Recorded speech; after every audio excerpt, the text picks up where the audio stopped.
রজব মাসের ফজিলত এবং তাৎপর্যের একটি মাত্র পয়েন্ট এবং বিষয় আছে, তা হলো এই মাসটি সম্মানিত 4 মাসের একটি। আল্লাহ সুবহানাহু ওয়া তাআলা বছরের 12টি মাসের ভিতরে 4টি মাসকে সম্মানিত মাস হিসেবে ঘোষণা দিয়েছেন, এবং সেই 4টি মাসের ভিতরে একটি হলো এই রজব মাস, আর বাকি 3টি হলো জিলকদ, জিলহজ এবং মুহাররম, 11, 12 এবং 1 নম্বর মাস।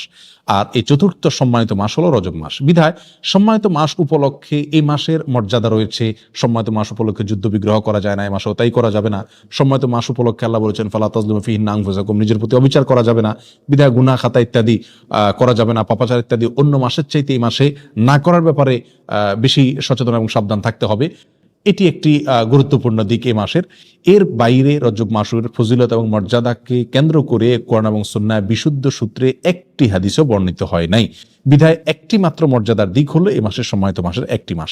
এই মাসকে কেন্দ্র করে যে সমস্ত ভুল ধারণা বা কুসংস্কার আমাদের সমাজে প্রচলিত আছে এবং সমাজে ছেয়ে আছে, তার ভিতরে প্রধান এবং সবচেয়ে বড় কুসংস্কারের বিষয় হলো অনেকেই মনে করেন রজব মাসটি হলো মেরাজের মাস, এবং এই মাসের 27 তারিখে রাসূল আকরাম সাল্লাল্লাহু আলাইহি ওয়াসাল্লামের মেরাজ হয়েছে, এই ধারণা অনেক মুসলমানরা রাখেন এবং অনেকের ভিতরে এটা বদ্ধমূল আছে।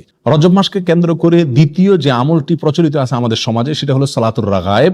এই আমলটিরও কোনো গ্রহণযোগ্য ভিত্তি কোরআন সহিহ সুন্নাহয় পাওয়া যায় না। এই আমলটি বিদআত এবং কুসংস্কারের অন্তর্ভুক্ত।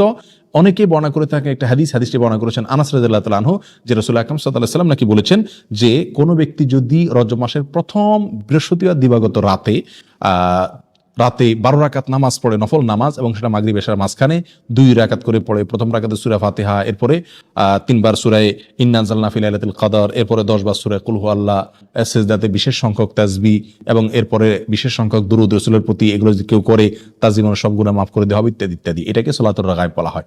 প্রিয় বন্ধুগণ, এই সালাতুর রাগায়েব সম্পর্কিত এই যে হাদিসটি পেশ করা হয়ে থাকে, এটি নবী আলাইহিস সালামের কোনো হাদিসের কিতাব থেকে খুঁজে পাওয়া যায় না।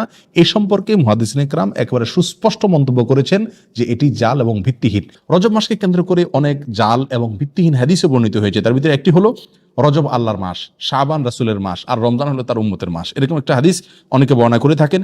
এই হাদিসকে হাফেজ ইবনে হাজার আসকালানি রাহিমাহুল্লাহ বলেছেন, এই হাদিসে বর্ণনাকারীদের ভিতরে আবু বকর আন-নাক্কাশ নামে একজন বর্ণনাকারী আছেন, যে লোকটি মিথ্যুক এবং রাসূল সাল্লাল্লাহু আলাইহি ওয়াসাল্লাম নামে হাদিস বানানোর ক্ষেত্রে সে বিখ্যাত।